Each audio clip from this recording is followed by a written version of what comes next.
What would you do if you surrendered to an enemy you were taught to despise, only to find they treated you not with cruelty, but with a quiet, disarming kindness that shattered everything you believed? Imagine a soldier raised on absolutes, honor or death, shame and capture, stepping off a transport into clean barracks, into fields that smell of earth and home, and meeting not jeers but offered water, bread, steady hands. The world he'd been made to hate begins to fracture. That split between training and reality, fury and human smallness, is where this story lives. Stay with me. We'll follow that fracture to its surprising, painful truth. In the Imperial Japanese Army, there was no room for bargaining, no surrender, only death or victory. Capture wasn't just defeat. It was a stain that followed a man and his family for life. Boys were drilled to believe honor lived in the willingness to die, not to be taken alive. Officers preached shame like scripture. Rituals and promises bound a soldier's fate to the emperor's. To be brought down and paraded as a prisoner meant more than pain, it meant betrayal of everything they'd been raised to protect. That lesson isn't abstract. It shapes how a captured man moves, thinks, and feels the moment an enemy's hands close around his rifle. The propaganda posters left no room for doubt. Americans were painted as monsters, cruel, untamed, and eager for torture. Bold kanji screamed warnings. Lurid illustrations showed snarling soldiers and broken bodies, faces twisted into caricatures that made fear feel righteous. Every training room, every parade, every whispered lesson echoed those images until they became truth. To be captured was to invite horrors worse than death. It wasn't just information. It was a story drilled into bone and breath, a promise that surrender meant shame and suffering. That promise hardened into steel in the men's minds, a reserve of hatred and dread that would shape everything they did next. So when the battle is lost, when the rifle is pried from their fingers and the front line collapses, something in them dies faster than the body. They go through the motions, but inside they are already dead. All the stories, the drills, the sermons about honor and sacrifice press down like weights. Capture is shame. Surrender is a stain that eats a man from the inside out. They feel they have failed the emperor, failed their families, failed the nation itself. There's no room left for hope, only the cold, heavy certainty that whatever comes next will be punishment for that failure. They are herded onto ships like cattle, boots and orders, pushing them past the smoking wreckage. The brutal sounds of the Pacific, the crack of rifles, the roar of planes, the scream of metal grow distant and then are gone, swallowed by the sea. Salt and oil fill the air. Metal groans underfoot. Men press against railings, hollow-eyed, already dead inside from shame and defeat. There is no talk now, only the shuffling of feet and the hollow clink of cans. Fear has a new shape, a cold, silent dread that settles into the belly and will ride with them all the way ashore.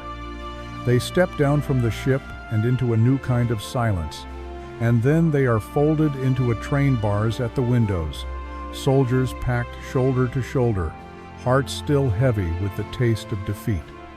Outside, the land opens up like a different country. Endless swells of green, low hedgerows, sunlight that softens edges instead of sharpening them, and farms that breathe the smell of hay and earth, not smoke and blood. The wheels click a steady, indifferent rhythm. Men lean to the glass, searching for the trap they expect. All they find is space impossibly wide, impossibly peaceful, and a confusion that feels more dangerous than any rifle.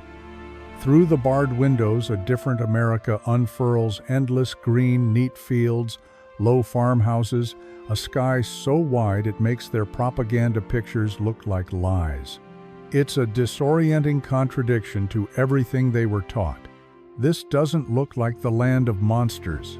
There are no snarling crowds, no ragged ruins, only men bent over plows and children chasing a ball down a dirt lane.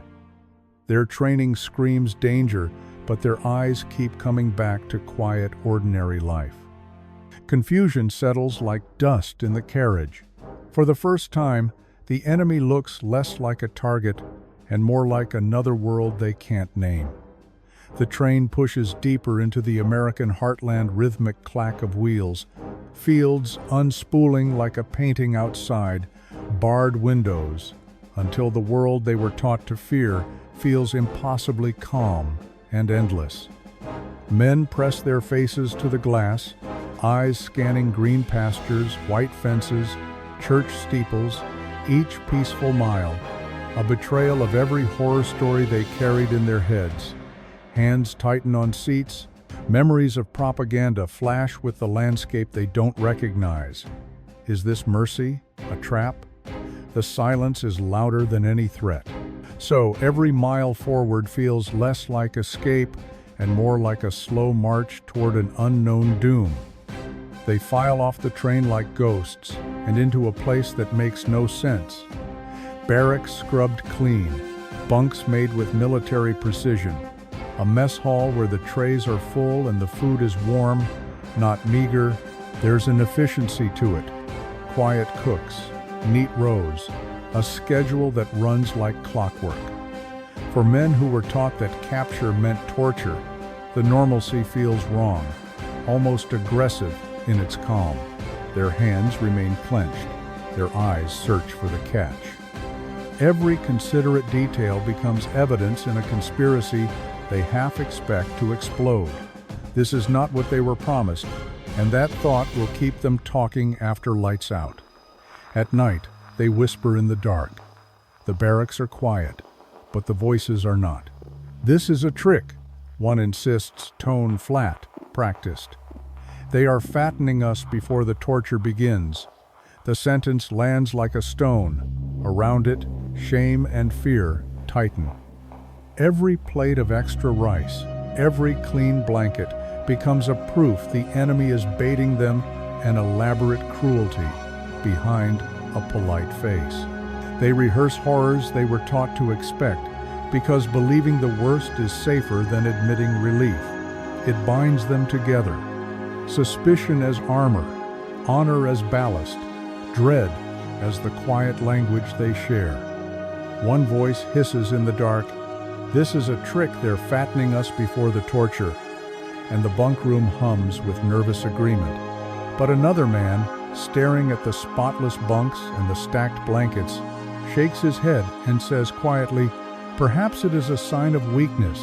They lack the spirit to be cruel." The sentence lands like a stone.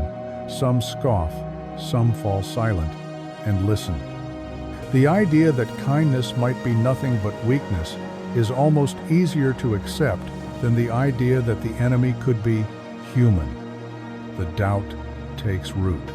The old certainties begin to wobble, but none of it fits the story they were given, and the unease sticks like grit in a wound, small at first, then grinding.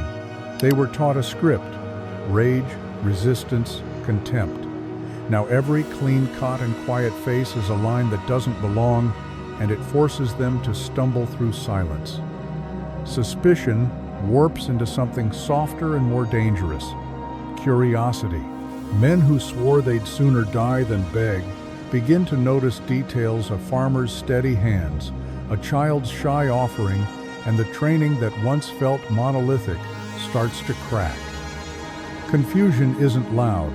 It is a slow, persistent question, threading through their ranks. What if the enemy isn't everything we were taught to hate? Then came the announcement, blunt, official, impossible to ignore. The prisoners would be put to work. Silence fell like a weight. Faces hardened, throats closed. A cold fear slid through them, old training snapping back into place. Forced labor, mines, factories, the nightmares the posters had promised. Men pictured chains, pit shafts, endless assembly lines. They pictured humiliation turned to routine. Some swallowed bile, Others tightened fists until knuckles whitened. There was no bargaining with that kind of shame, only dread and a hollowing certainty that whatever came next would test not just their bodies, but the fragile pieces of honor they'd carried into defeat. They call the roll and someone reads it aloud, plain as a ledger, your work detail, your sentence. The surrounding farms, tending the fields of American civilians. It lands in the barracks like a stone, not mines, not chains. Not the brutal labor of prophecy, just soil and sun and other people's porches and children. The words carve a new fear, not death now, but exposure. To fathers, to brothers, to husbands who lost sons, to the quiet, relentless intimacy of everyday life. Faces go hard, silence swells. Every man imagines stepping off that truck into the fields and meeting eyes that cannot forget Pearl Harbor. A chill cuts through the barracks like a winter draft, not from the windows, but from the thought itself. Tomorrow they will be handed over to the fathers, brothers, husbands of the men they've fought, the very civilians whose lives were ripped apart by the same war that made them soldiers. The idea tightens throats and makes hands tremble. Honor, drilled into them since childhood, insists this is unthinkable. Shame answers louder. Capture was already a death of spirit, but to stand before those bereaved, that feels like an exposure worse than any wound. The men shrink into their blankets, eyes hollow, waiting for civility to crack and for the revenge they were taught to expect. Here, in the fields, surrounded by the enemy's wives, fathers, and children, they brace for the revenge they've been trained to expect. It settles over them like heat, a hard, righteous certainty. These civilians are proxies, their hands just as guilty as the uniforms the prisoners once fought. Tools feel like weapons in their grip. Every row of corn becomes a ledger of vengeance. Shame and fury coil together, steadying their steps, sharpening their silence. Still, beneath the practiced fury, there's a small, uneasy hollow, a doubt that this closeness to ordinary lives might not yield the catharsis they crave, but something far stranger. The next morning, they are packed into the backs of military trucks, bodies pressed shoulder to shoulder, the wood under them creaking with every shift. No one speaks. Faces are set like carved masks. Fingers dig into splintered planks, sweat beads at temples. Outside, dawn looks ordinary, but inside, silence is a drumbeat of dread. They brace, breath shallow, as the engines cough and the convoy lurches forward toward whatever waits. They ride along quiet country roads, the truck bumping over ruts, while the air smells of turned earth and livestock, so ordinary it feels wrong. Inside, silence hums like a held breath. Their minds replay Pearl Harbor in slow motion, the surprise, the flames, the names that won't be forgotten. Hatred here is tidy, practiced, a duty drilled into them until it becomes a second skin.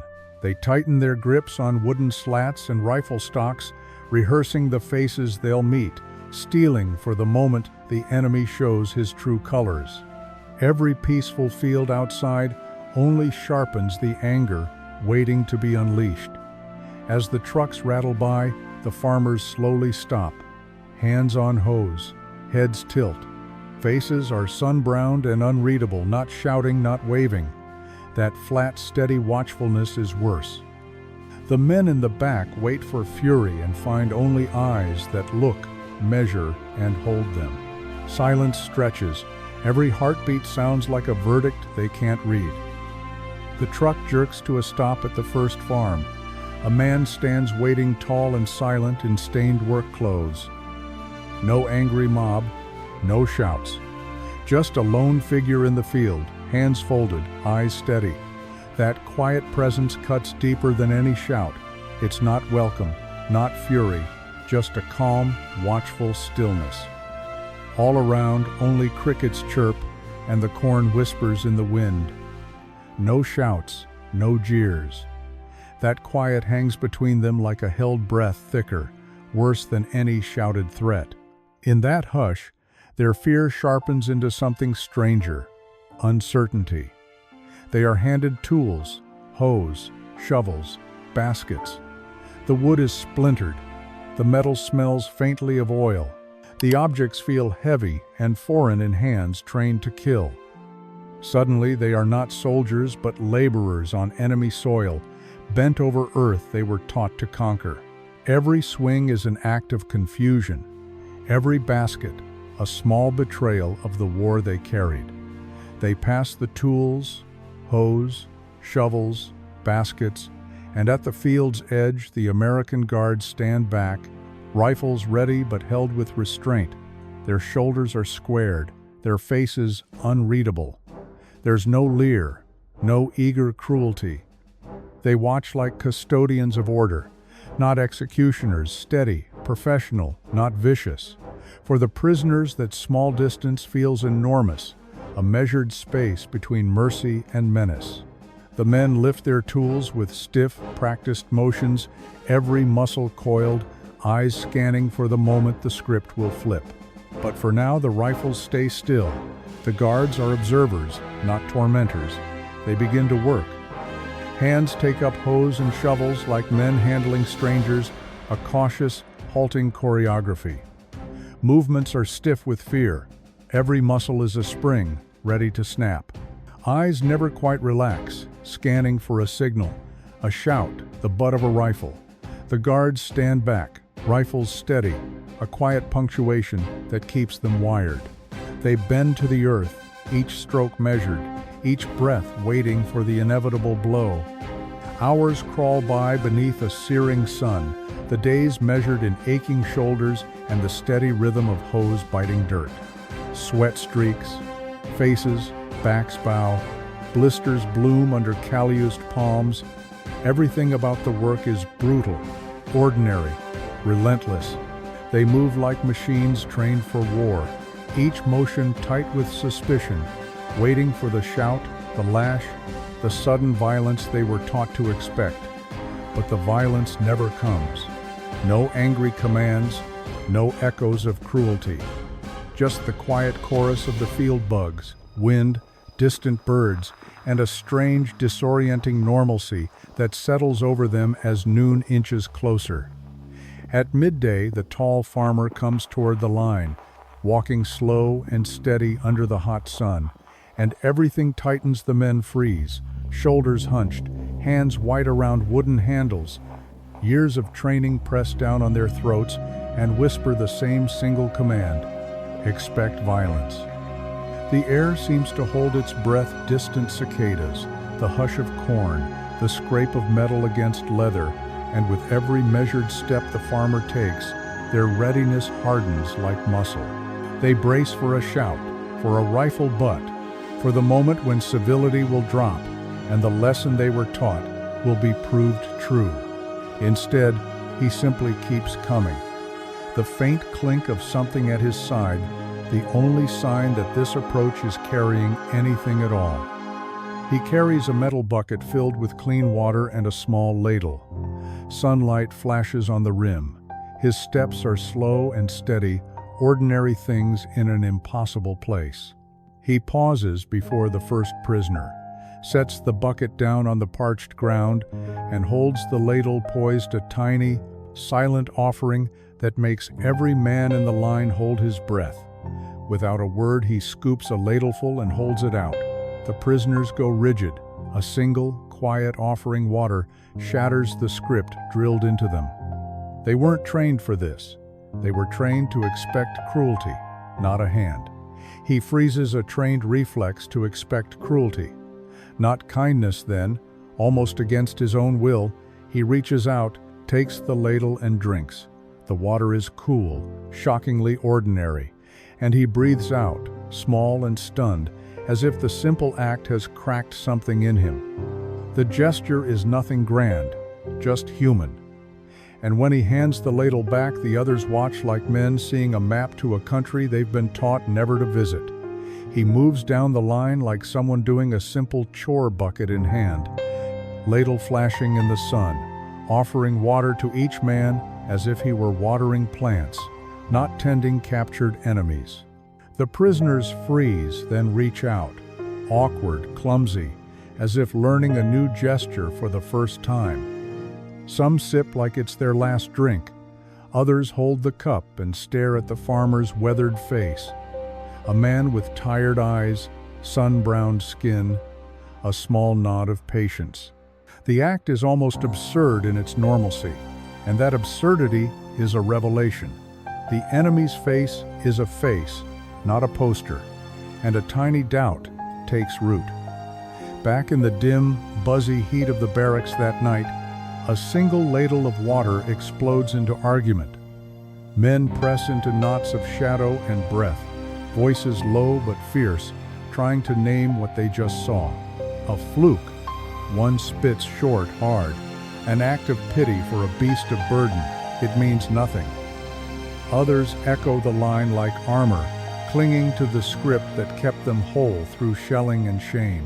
Fingers drum on wooden bunks, jaws tighten. Yet beneath the clamor, there's an uneasy silence. Small, stubborn, and not everyone throws their doubt away.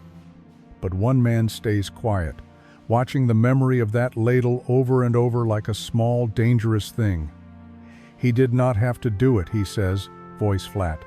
The guards have water for us. This was different. He is not mouthing propaganda or picking a fight. He's naming a fact that refuses to fit their training. Kindness offered freely, not as a weapon or a show. The thought unsettles him. If this simple cup can be given without contempt, what else might be false? The doubt doesn't explode into debate yet. It wedges itself into a corner of the mind, patient and contagious. Still, the doubt lingers, a stubborn remnant of drills, slogans, and a lifetime of taught hatred that won't unclench overnight. Some men cling to that anger like armor. It's familiar, predictable, something to hold when everything else has been stripped away. Others feel the kindness like salt on a wound they didn't know they had. It stings, it softens, it confuses. They whisper about tricks, about pity and propaganda.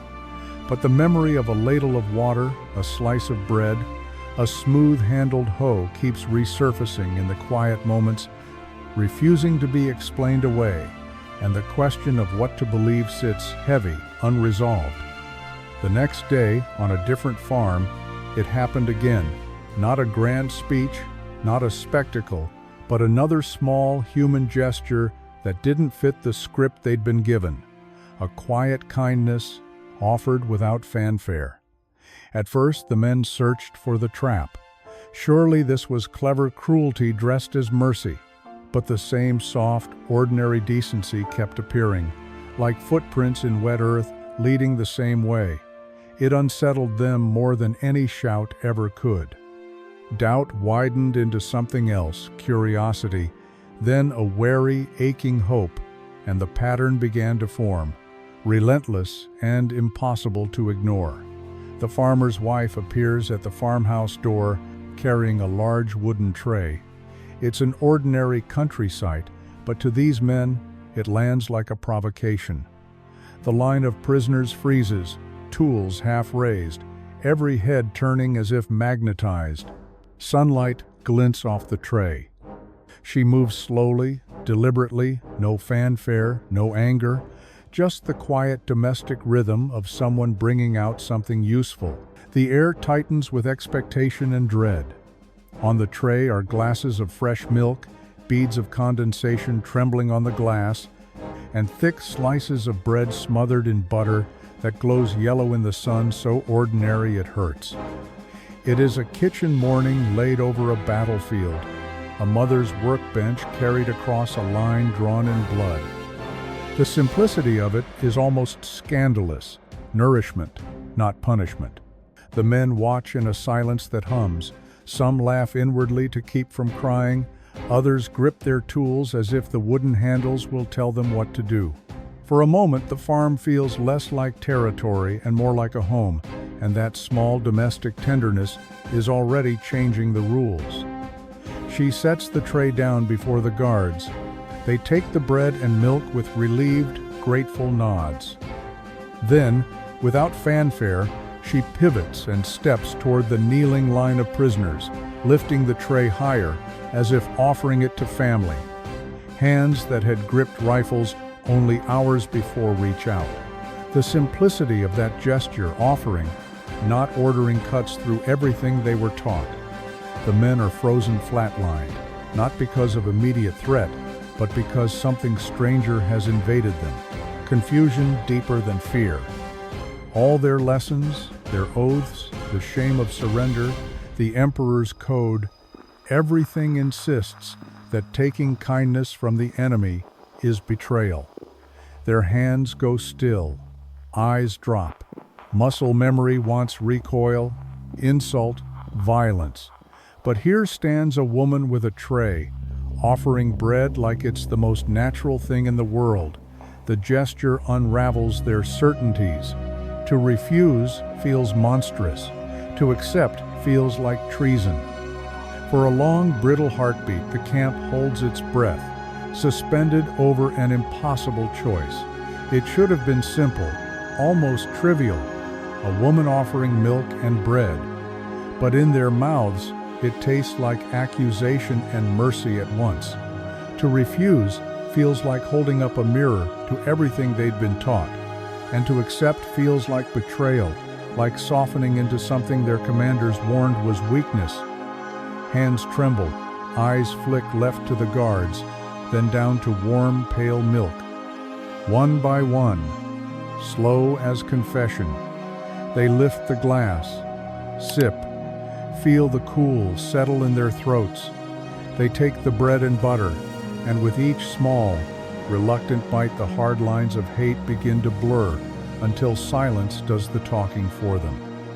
When every expectation of hatred is met with kindness, the real battle isn't outside, it begins inside a man's chest.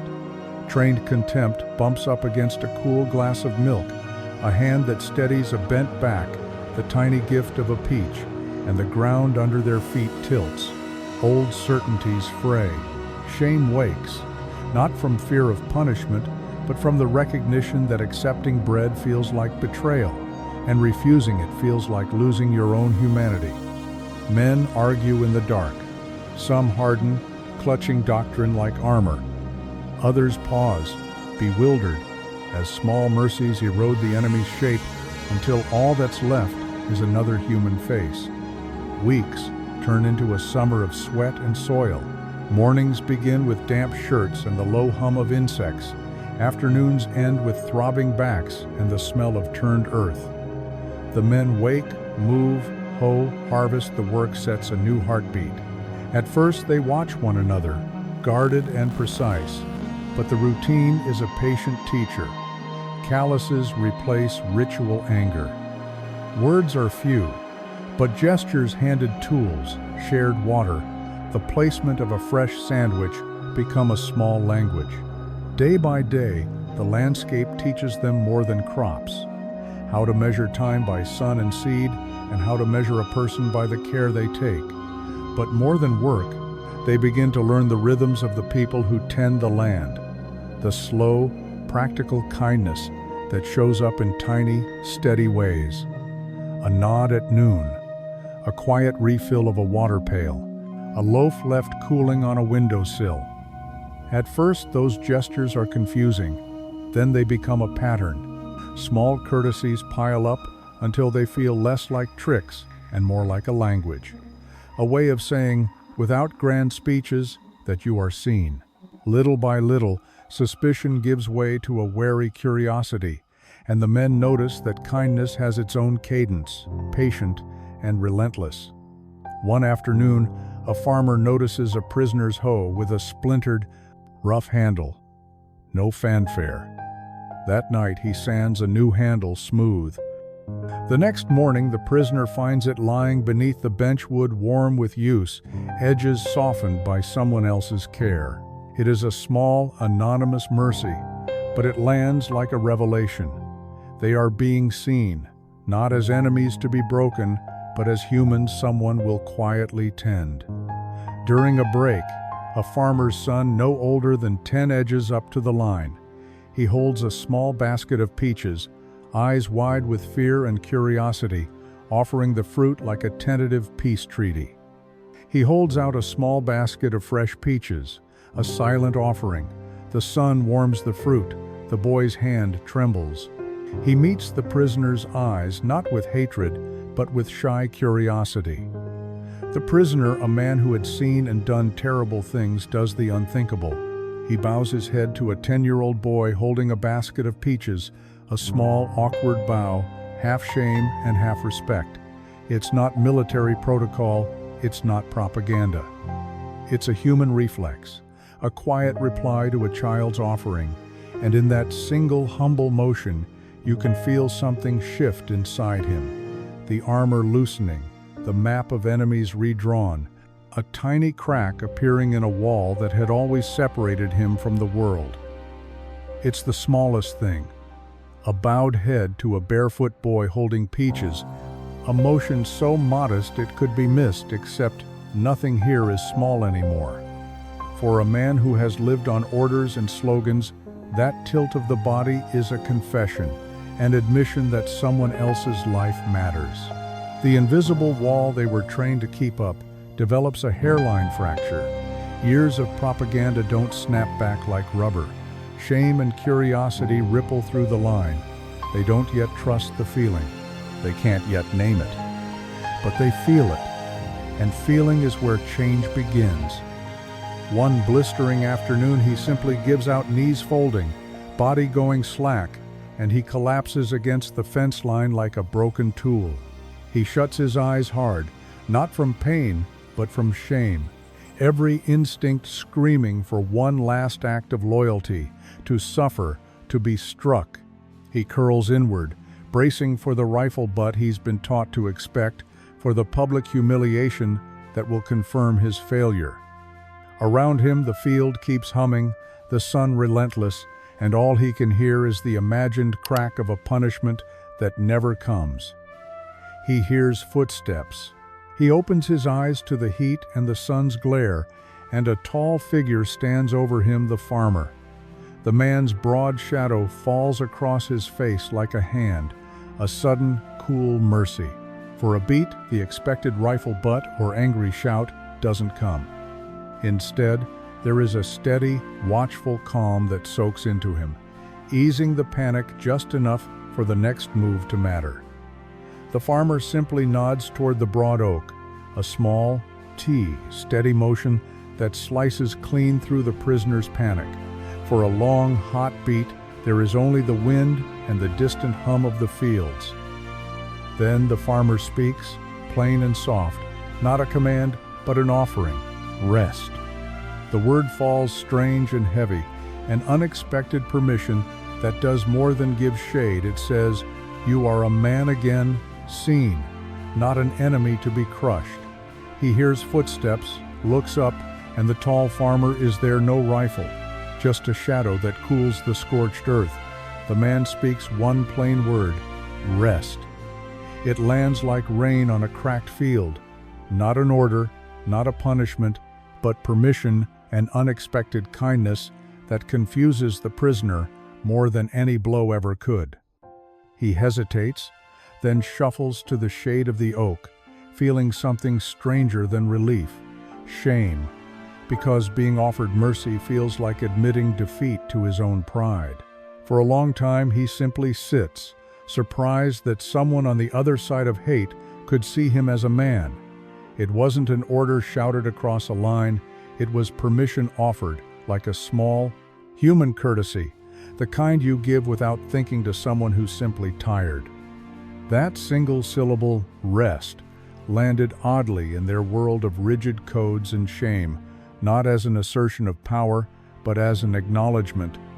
We're all worn down, we're all bodies under the same sun. For a moment the soldier could hear nothing but his own breath and the low hum of the fields, and the formal shapes that had defined him: uniform, enemy, duty, softened into something else. Two exhausted men, connected by the most ordinary of mercies. He stumbles to the tree, collapsed more from habit than from injury, and for a breath he expects the butt of a rifle, the shouted reprimand, the humiliation he has rehearsed 1,000 times in nightmares. Instead, there is only shade. The farmer's voice, one small, plain word, has given him permission to be human, and in that quiet allowance something hits him harder than any blow. Shame. Not the shame of capture, but the shame of believing himself unworthy of rest, of kindness. All the slogans and scorn suddenly feel hollow. He is not an object to be hated. He is a man. He collapses under the oak, and the farmer's single word, rest, lands like something impossible. Not an order, not a command, but permission. In that quiet shade, the prisoner feels the hard architecture of his shame shift. The uniform no longer turns him into a thing to be despised. He is not being treated as a nameless captive, an object of hate. He is being seen as a man. That small recognition unravels years of teaching, propaganda, and pride faster than any lecture could. It doesn't absolve him or make the war vanish, but it cracks the wall inside him, and everything after will be different. After that day, the invisible wall between them didn't just crack, it began to collapse, slowly and almost apologetically. Brick by brick, the armor of trained hatred loosened, a ladle of water, a hand that pointed to shade, a piece of bread offered without ceremony. Those tiny, ordinary mercies did their quiet work, seeping into muscles and memories hardened by orders and propaganda. Men who had been taught to see only enemies began to notice names, hands, the curve of a laugh. Suspicion thinned into curiosity. Curiosity nudged open mouths meant for silence. From that small opening came the clumsy, hopeful gestures that would turn strangers into something like neighbors. The wall keeps falling little by little until the distance between them feels manageable. Silent gestures turn into clumsy, broken communication. A farmer points to a squat, orange root in the earth and says the English word, slowly, carrot. A prisoner repeats it haltingly, lips shaping a foreign sound, then laughs at his own accent. No translator, no ceremony. Just two men teaching one another the names of things, and in that simple exchange a bridge appears soon. A man will draw his family in the dirt for a curious farmer to see. He kneels in the dust with a splintered stick and, missing the children he left behind, scratches a crude family into the dirt-round heads, stick limbs, a small circle for a house, then sits back and watches the farmer watch. The man who taught him carrot this morning leans in, curiosity softening his face. There's no ridicule, only a slow, careful attention, as if he's reading something fragile. The prisoner's eyes flick up, searching for anger and finding none. For the first time, he doesn't feel like a beast to be punished. He feels seen. A small bridge has been drawn, no words required. They are learning more than a new language, they are learning each other, in the slow, awkward way people do when there's no translator and no propaganda left to hide behind. The tilt of a head that means, thank you, the way someone rubs a sunburned neck and remembers a childhood field, the particular laugh that surfaces when a joke finally lands. Small, clumsy lessons become a map. Names whispered over shared bread, stories sketched in dirt, the weather described until it sounds like home. Little by little, the men stop being the enemy on a paper chart and start being fathers, sons, widowers, whole people with private hurts and private kindnesses. There is an old farmer his nephew killed at Guadalcanal, who, without ceremony, keeps an extra sandwich wrapped in wax paper and a small thermos of tea, and he sits down near a Japanese prisoner who could have been the same age as that lost boy. He doesn't preach or demand an apology. He only offers bread, nods with tired eyes, and eats beside him in a quiet that feels deliberate. The prisoner accepts the food with a mix of shame and relief, hands shaking, and for a few slow minutes, two men who were taught to see each other as enemies share the most human of gestures. A meal, a sitting, a mutual remembering. They don't need words. The old man sits, the prisoner sits, and the space between them fills with everything a language can't hold, names not spoken, faces burned into memory, a nephew lost at Guadalcanal, and a son waiting across an ocean. They eat from the same weathered hands, their breaths slow together, a spoon clinks, a moth flutters by. In that hush, pity isn't offered as mercy, it's offered as recognition. I see you, I know you're hurt. It strikes harder than any sermon, because it bypasses doctrine and goes straight to the heart, the place where hatred begins to crack. This quiet, stubborn decency was a different kind of force, no thunder, no spectacle, just a steady, persistent insistence that these men were still human, and that idea did more damage to their training than any battle could. Little axe water offered without question, bread passed across a field, a shaded spot under an oak worked like slow erosion, washing away slogans they'd lived by and leaving, in the hollow where certainty once sat, a dangerous thing called doubt. It didn't happen all at once. It was a series of tiny betrayals of the enemy image they'd been fed, and with each one, their armor of certainty thinned, exposing them to a truth they hadn't expected to survive.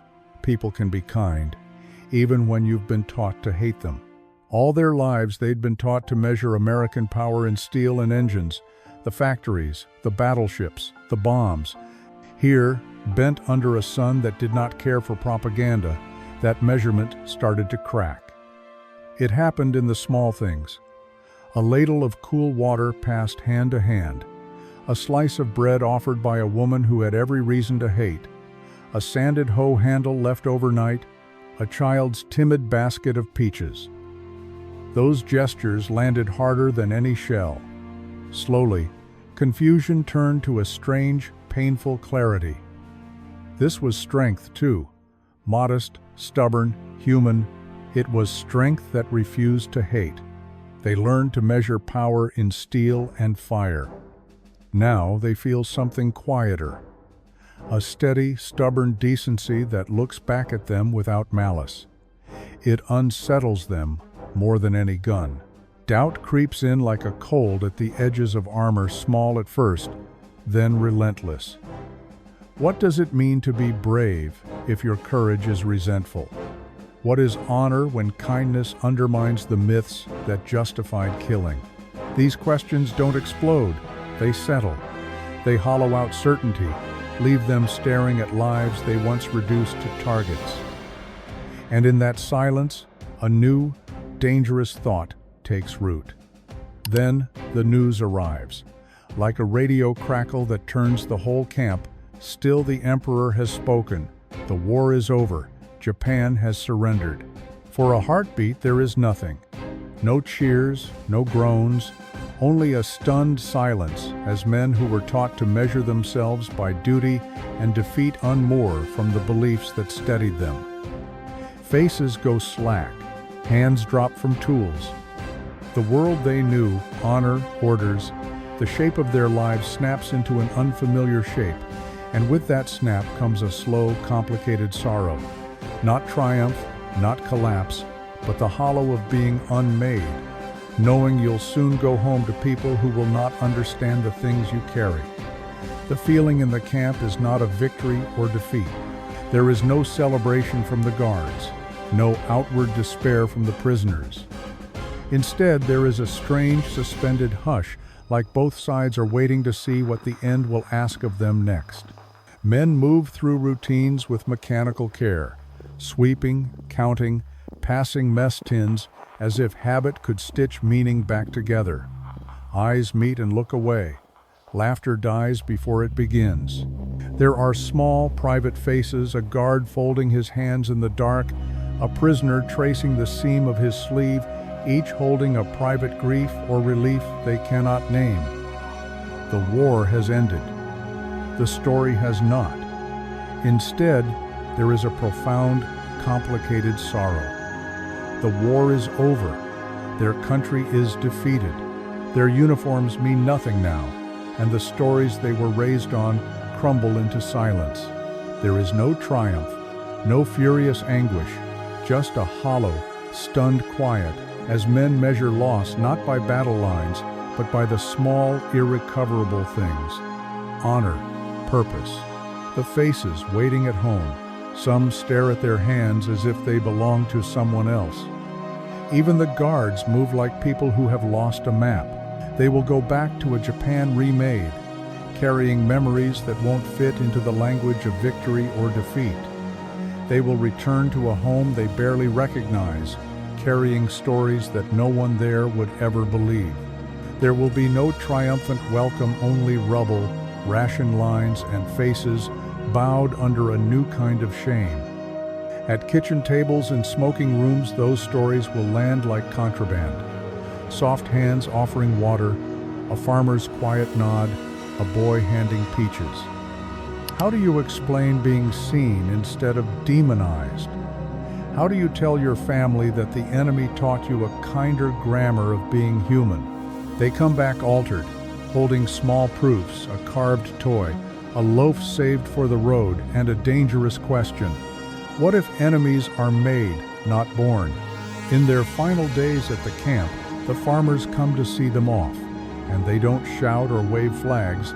They stand in work boots and sun-creased shirts, a slow, silent line that runs the length of the dusty road to the train station.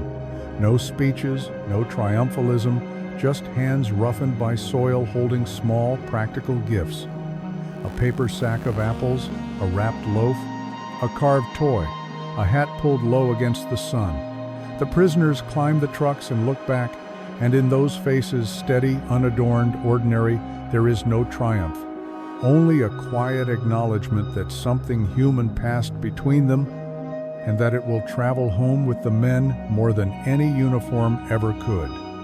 There are no grand speeches or tearful goodbyes, nothing cinematic, nothing scripted. Instead, they receive small, quiet gifts. A bag of apples for the long ride, a loaf wrapped in cloth, a tiny hand-carved toy passed into the calloused palm of the man who had drawn his child in the dirt. These offerings are modest, almost awkward in their simplicity. But that awkwardness is the point. No victory lap, no gloating, just people making room for other people. They climb onto the trucks with pockets full of fruit and a wooden toy, carrying more than provisions. They carry a piece of unexpected kindness back across an ocean that had taught them only to hate. There are firm handshakes, grips that feel awkward at first, calloused hands meeting calloused hands, a practical pressure that means more than words, then a nod, small and steady, the kind you give a stranger who has seen you through something you cannot explain. A private acknowledgement of danger survived and dignity returned. For men who were taught to hate each other, the gesture is almost blasphemous and utterly human. No speeches, no flags, just two men recognizing the other as a man. In that squeeze and that tilt of the head, an old story frays at the seams and something quieter, truer, slips in its place. The trucks pull away for the last time, and they all turn, slowly, like men waking from a long bad dream. From the flatbeds they stare over shoulders and side rails at the narrow line of people who had once been the enemy farmers in dirt-streaked shirts, women who brought milk, boys clutching peaches. The farmers stand silently, arms folded or hands resting on hips, watching them go without a word. No cheers, no jeers. Just the quiet weight of what's been shared: work, water, bread, small kindnesses, and the knowledge that something inside these men has already shifted, unseen but unmistakable. The trucks rumble away, and for a beat, everything is suspended. Dust hangs, engines hum, and the men look back. The farmers remain, toes dug into familiar dirt, watching. Then, without fanfare, a simple motion. One hand lifts, another returns it. A slow, deliberate nod, no speeches, no flags, just a mutual salute that travels like a current between rows of tired shoulders. In that small exchange is everything they hadn't been taught to expect: recognition, regret, and a quiet, stubborn dignity grown from shared labor and shared sun. It's a tiny, stubborn victory of humanity that will follow them home. They returned to Japan bearing more than defeat. They carried the quiet proof that something human had survived the war. What looked like small kindnesses, a ladle of water, a slice of bread, a hand-sanded hoe, had done the impossible. It unmade hatred from the inside. Some could not name the change. Others felt it tearing old loyalties, reshaping how they saw strangers, enemies, themselves. They came back to a homeland scarred and strange, with stories few expected and fewer believed. Still, those stories lived in their eyes, in their silences, in the way they taught their children a stubborn victory that outlived the guns. The men who came home carried more than wounds. They carried a different story, one that quietly refuses the tidy categories of victor and villain. Their months in the fields became a living rebuttal to propaganda. A ladle of water, a slice of bread, a shaded place to rest small, stubborn decencies that hollowed out the shape of hatred. Those gestures didn't undo the war, but they changed the men who survived it, teaching them that the enemy is often a story we tell ourselves. So think about it. In a world quicker to point a gun than a hand, what happens if we meet the person we're told to hate with a single human act?